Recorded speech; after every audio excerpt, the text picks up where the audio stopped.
колега Панчо Минов за дообјаснувањето на законот. Јас очекував да објасните на граѓаните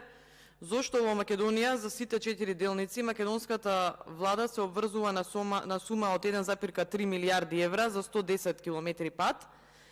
а во Србија за 112 километри пат за Моравскиот коридор српската влада плаќа 745 милиони евра или отприлика